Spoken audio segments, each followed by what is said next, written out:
વડોદરાના સાદલીમાં લઘુમતી કોમના યુવક દ્વારા હુમલો કરવામાં આવ્યો। નોનવેજની લારી ચલાવતા યુવક પાસે હિન્દુ યુવક ડુંગળીના પૈસા માંગતો હતો તેમજ પૈસા ન આપવા પડે તે માટે નોનવેજ લારી ધારક યુવકે બબાલ કરી હતી। લઘુમતી સમાજના કેટલાક માથાભારે યુવકોએ ભર બજારમાં બબાલ કરી હતી। પૈસાની લેતી દેતી મામલે થયેલ બબાલને લઈને સાદલીમાં કોમી તંગદિલી સર્જાઈ છે। શિનોર પોલીસ કાફલો ઘટનાસ્થળે પહોંચી મામલો થાળે પાડ્યો હતો તો પોલીસ વાનમાં નિર્દોષ યુવકોને બેસાડતા ત્યાં હાજર લોકોએ હોબાળો મચાવ્યો હતો।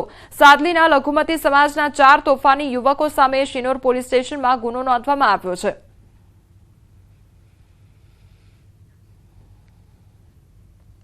બોટાદમાં તસ્કરોએ હદ વટાવી દીધી છે। ધોળા દિવસે માતાજીના મંદિરમાં ચોરીને અંજામ આપવામાં આવ્યો છે। ગઢડાના ઢસા ગામમાં મંદિરમાં ચોરી કરવામાં આવી। ચોરીની સમગ્ર ઘટના સીસીટીવીમાં કેદ થઈ છે। માતાજીના મંદિરમાંથી ચાંદીના આભૂષણોની ચોરી કરવામાં આવી। પોલીસે સીસીટીવીના આધારે વધુ તપાસ હાથ ધરી છે। તો માતાજીના મંદિરમાં ચોરીને અંજામ આપવામાં આવ્યો છે અને આભૂષણોની ચોરી કરવામાં આવી અને રાત્રિના સમયગાળા દરમિયાન નહીં પરંતુ ધોળા દિવસે આ ચોરીને અંજામ આપવામાં આવ્યો છે। આખી ઘટના સીસીટીવી કેમેરામાં કેદ થઈ છે।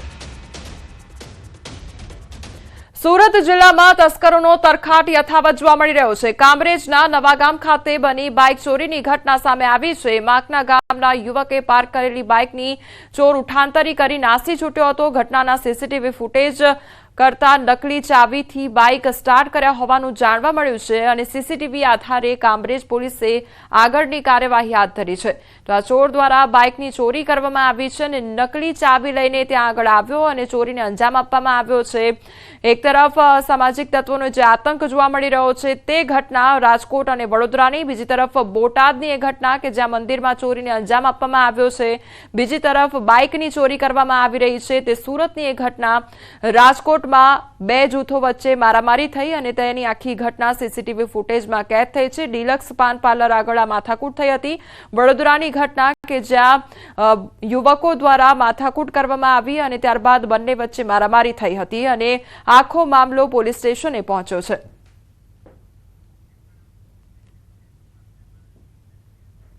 સમાચારમાં હવે આગળ વાત કરીશું રેડ એલર્ટ વિશે।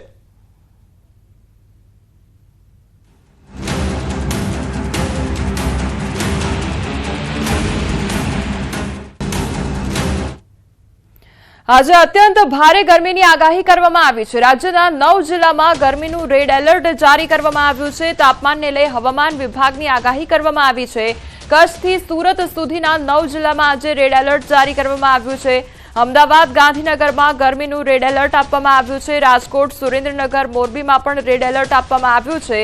પોરબંદર, જૂનાગઢ, કચ્છમાં ગરમીનું રેડ એલર્ટ આપવામાં આવ્યું છે। આ તરફ દક્ષિણ ગુજરાતના સુરતમાં પણ રેડ એલર્ટ આપવામાં આવ્યું છે।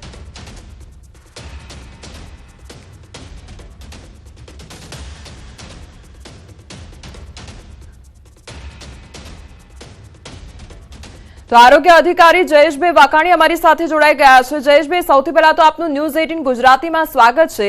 જયેશભાઈ, હવે ગરમીનું પ્રમાણ વધી રહ્યું છે દિવસે ને દિવસે અને 2 દિવસ રેડ એલર્ટ આપવામાં આવ્યું છે, એટલે લોકોએ હવે શું કાળજી રાખવી?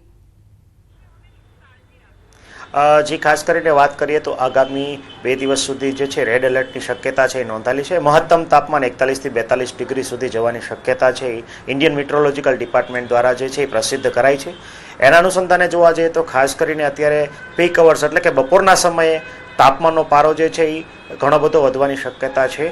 તો લોકોએ શું તકેદારી રાખવી અને હીટ રિલેટેડ ઇલનેસથી બચવા માટે શું કરવું જોઈએ તો એ બાબતે જણાવી દઈએ। ખાસ કરીને અત્યારે તમામ વ્યક્તિઓએ જે છે હીટવેવ રિલેટેડ ઇલનેસના લક્ષણો શું કહેવાય એ બાબતે તકેદારી રાખવી ખૂબ જરૂરી છે અથવા એને ઓળખવા ખૂબ જરૂરી છે।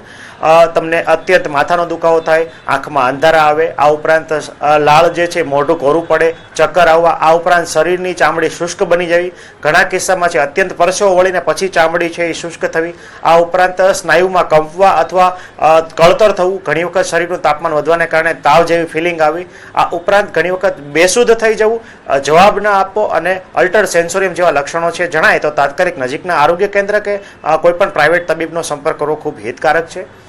બની શકે તો બપોરના જે પીક અવર્સ છે કહી શકાય એ સમયગાળા દરમિયાન બહાર જવાનું, બિનજરૂરી બહાર જવાનું ટાળવું જોઈએ. ખાસ કરીને સગર્ભા બહેનો, ધાત્રી બહેનો, આ ઉપરાંત વયોવૃદ્ધ લોકો, સિનિયર સિટીઝન્સ અને બાળકોએ ખૂબ જ તકેદારી રાખવાની આવશ્યકતા છે. જે લોકોને લાંબા ગાળાની બીમારી હોય એમણે ખૂબ તકેદારી છે રાખવી જોઈએ. શરીરની અંદર પાણીની માત્રા જાળવવા માટે દર કલાકે ઓછામાં ઓછું 1 થી 1.5 ગ્લાસ જેટલું જે પાણી જે છે એનું સેવન કરવું ખૂબ હિતકારક છે. ઘણી વખત લોકો જે છે અતિશય ગરમીમાંથી અતિશય ઠંડા સ્થાને અને ઘણી વખત અતિશય ઠંડા સ્થાનેથી અતિશય ગરમ સ્થાને જતા હોય છે. તો આવા સમયે હીટ રિલેટેડ ઇલનેસ છે એ થવાની શક્યતા વધારે રહેલી હોય છે. તો શરીરને એક્લેમેટાઇઝ કરવા માટે અત્યંત ઠંડાથી અત્યંત ગરમ વાતાવરણમાં જવાનું જે છે એ પણ ટાળવું જોઈએ. આ ઉપરાંત બની શકે તો બપોર લોકોએ બહારના ઠંડા પીણા, ખૂબ જ ઠંડા પીણા હોય અને ગળ્યા પીણા હોય એનું સેવન છે અટકાવવું જોઈએ. ઘરે બનાવેલ છાશ, ઘોળું, આ ઉપરાંત લીંબુ પાણી, નાળિયેર પાણી વગેરે જે પ્રવાહી છે એનું સેવન કરવું ખૂબ હિતકારક છે. આ ઉપરાંત બપોરના સમયે જે લેબર વર્ક છે, ખાસ કરીને મજૂર વર્ક છે, એમને બપોરના સમયે પીક અવર્સમાં તડકાનો સીધો એક્સપોઝર થાય એવી જગ્યાએ કામ કરવાનું ટાળવું જોઈએ. અને ખાસ કરીને એમના માટે જે લેબર કોન્ટ્રાક્ટર હોય એમણે પણ ખાસ કરીને પીવા ઉપરાંત ORS જેવા પ્રવાહીના સેવન માટેની વ્યવસ્થા પણ કરવી હિતકારક છે. જયેશભાઈ, બોડી ડિહાઇડ્રેશન ન થાય એના માટેની સંપૂર્ણ જે તકેદારી રાખવી જોઈએ એ આપે જણાવી. આ સિવાય ગરમીની જો વાત કરવામાં આવે તો દિવસે ને દિવસે જેમ જેમ ગરમીનું પ્રમાણ વધતું જાય છે તેમ તેમ પાણીજન્ય રોગચાળો પણ વધતો જતો હોય છે. લોકોને કમળાનું જે પ્રમાણ હોય છે તે વધી જતું હોય છે. એટલે આવા રોગોથી બચવા માટે લોકોએ શું કરવું? જી, ખાસ કરીને વાત કરીએ તો ઉનાળાના શરૂઆતના દિવસોમાં તો પ્રોબ્લેમ નથી આવતો, પરંતુ જ્યારે ઉનાળાના છેલ્લા દિવસો હોય ત્યારે ખાસ કરીને પાણીજન્ય રોગચાળાનું પ્રમાણ વધતું હોય છે. આ ઉપરાંત લોકો બહારના જે ઠંડા પીણા આરોગતા હોય છે એના કારણે પણ કમળા ઉપરાંત ઝાડા ઉલટીના કેસો છે એ નોંધાતા હોય છે. ઘણી વખત જે છે તાપમાનમાં ફ્લક્ચ્યુએશનને કારણે અથવા જે તળિયાનું પાણી જે છે સિંચાઈનું જે પાણી છે વપરાશના કારણે પણ ઝાડા ઉલટીના કેસો નોંધાતા હોય છે. આ ઉપરાંત ખાસ કરીને ઉનાળાના દિવસોની વાત કરીએ તો લોકોની પાણીની સંગ્રહ કરવાની વૃત્તિ પણ વધતી હોય છે અને જેના કારણે પણ ઝાડા ઉલટીના કેસો છે નોંધાતા હોય છે. તો ખાસ કરીને લોકોને ઉનાળાના દિવસો દરમિયાન બની શકે તો બહારના કોઈ પણ ઠંડા પીણા જે છે એ ક્લોરિનેટેડ વોટરમાં ના બનેલા હોય એવા આરોગવા ના જોઈએ. આ ઉપરાંત ખાસ કરીને અત્યારે બરફની માત્રા, એટલે કે બરફના જે પીણા અથવા બરફમાંથી બનેલા ગોલા છે અથવા કોલ્ડ ડ્રિંક્સ છે એનું સેવન પણ વધતું હોય છે. તો બની શકે તો આગ્રહ એવો રાખવો જોઈએ કે બરફના જે કારખાનેદાર છે એમણે માત્ર ને માત્ર ક્લોરિનેટેડ વોટર દ્વારા જ પાણીનો ઉપયોગ કરીને જ બરફ જે છે એ બનાવવાનો આગ્રહ રાખવો જોઈએ. અને જેટલા પણ હેલ્થ અને હાઇજીનના જેટલા પણ ક્રાઇટેરિયા છે એનું પાલન જે કરવું ખૂબ હિતકારક છે. આ ઉપરાંત પણ લોકો જ્યારે પણ બહાર ડીશ ગોલા કે કોલ્ડ ડ્રિંક્સ પીવા જાય તો એ બરફના જે ઠંડા પીણા જે બનેલા છે એ કયા પાણીમાંથી બનેલા છે એવો ખાસ જે ચોખ્ખા પાણીથી બનેલા છે કે પીવાલાયક પાણીથી બનેલા છે કે નહીં એનો પણ આગ્રહ રાખવો હિતકારક છે. આ ઉપરાંત લોકોએ જ્યારે ઘરે પણ પાણી પીવાનું થાય ત્યારે ચોખ્ખું ગાળેલું અથવા ગરમ પાણીમાં ઉકાળેલું અથવા ક્લોરીન ટેબ્લેટ એડ કરેલું પાણી જે છે એ પીવું ખૂબ હિતકારક છે. જેનાથી આપણે ઝાડા ઉલટી ઉપરાંત જે છે એ કમળાના કે અન્ય કેસો છે પાણીજન્ય રોગચાળાના કેસો પણ અટકાવી શકીએ છીએ.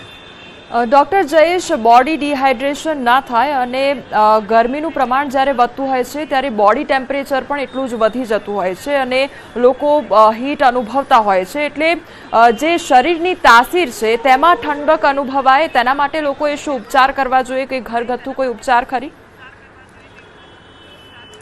જી, ખાસ કરીને વાત કરું તો હંમેશા જો બપોરના સમયે બિનજરૂરી જો બહાર તો ન જવું જોઈએ. અને જો જવાનું થાય અને સીધો તડકો તમારા શરીર ઉપર આવતો હોય તો બની શકે તો સુતરાઉ વસ્ત્રો જે છે એ પરિધાન કરવા જોઈએ. ખાસ કરીને આછા કલરના એટલે કે સફેદની નિયરબાયના જે વસ્ત્રો જે છે એનું પરિધાન કરવું જોઈએ ને ખુલ્લા કપડાં પહેરવા જોઈએ. આ ઉપરાંત ઘણી વખત જે પોલિએસ્ટર કે અન્ય જે છે ટેરી કોટન જે છે એનો આગ્રહ રાખવો જોઈએ નહીં. આ ઉપરાંત જો બહાર જવાનું થાય તો ટોપી, સનગ્લાસ, ગોગલ્સ, આ ઉપરાંત શરીર સંપૂર્ણ રીતે ઢકાય એવા વસ્ત્રો પરિધાન કરવા ખૂબ હિતકારક છે. આ ઉપરાંત જ્યારે પણ બહાર જવાનું થાય ત્યારે પાણીનો સ્ટોક એટલે કે આપણે પીવાનું પાણી જે છે એ વધારે માત્રામાં પીને પછી જ બહાર જવું જોઈએ. આ ઉપરાંત અતિશય એટલે કે એસી અથવા વાતાનુકૂલિત કોઈ કક્ષમાંથી આપણે તાત્કાલિક જે છે બહાર જતા પહેલા રૂમ ટેમ્પરેચરે આવવું જોઈએ ને પછી જ આપણે તડકામાં જવાનો આગ્રહ રાખવો જોઈએ. જેના કારણે આપણે હીટ રિલેટેડ ઇલનેસ જે છે એની માત્રા છે આપણે અટકાવી શકીએ છીએ। આ ઉપરાંત અત્યારે ઋતુગત ઘણા બધા ફળો, દાખલા તરીકે મોસંબી, સંતરું, નારંગી, આ ઉપરાંત જોવા જઈએ તો અનાનસ કે અથવા ગ્રેપ્સ એટલે કે દ્રાક્ષ વગેરે જે છે એ ઋતુના ફળનું સેવન કરવું ખૂબ હિતકારક જે છે।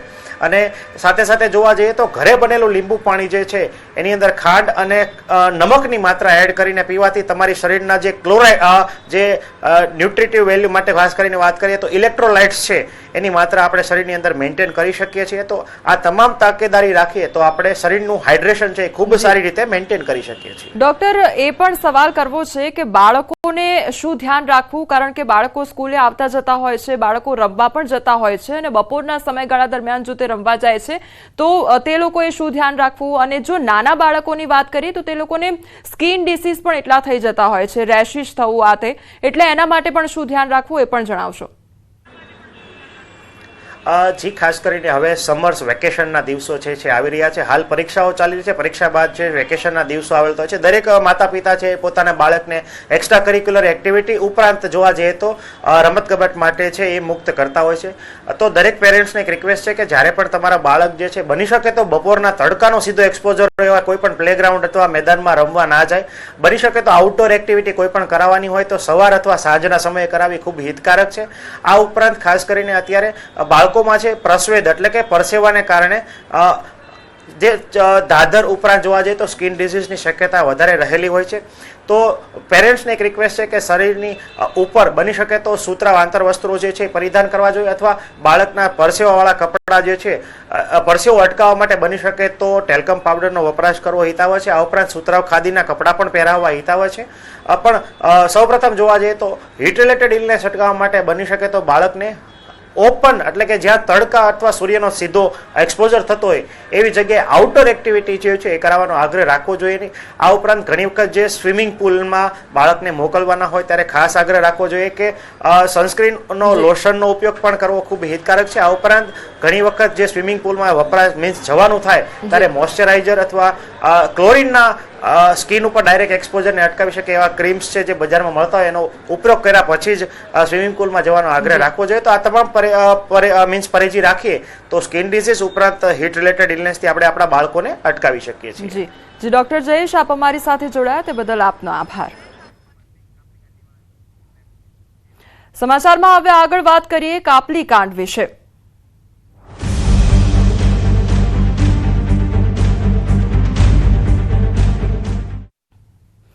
ખેડામાં હવે બોર્ડની પરીક્ષામાં ચોરીનો મામલો સામે આવ્યો છે। જિલ્લા શિક્ષણ અધિકારીએ જવાબદારોને છાવરતા હોય તેવું નિવેદન આપ્યું છે અને કહ્યું છે વિડીયો ધ્યાનથી જોતા તે સ્પષ્ટ નથી થતું કે વિદ્યાર્થીની ચોરી કરતી હોય।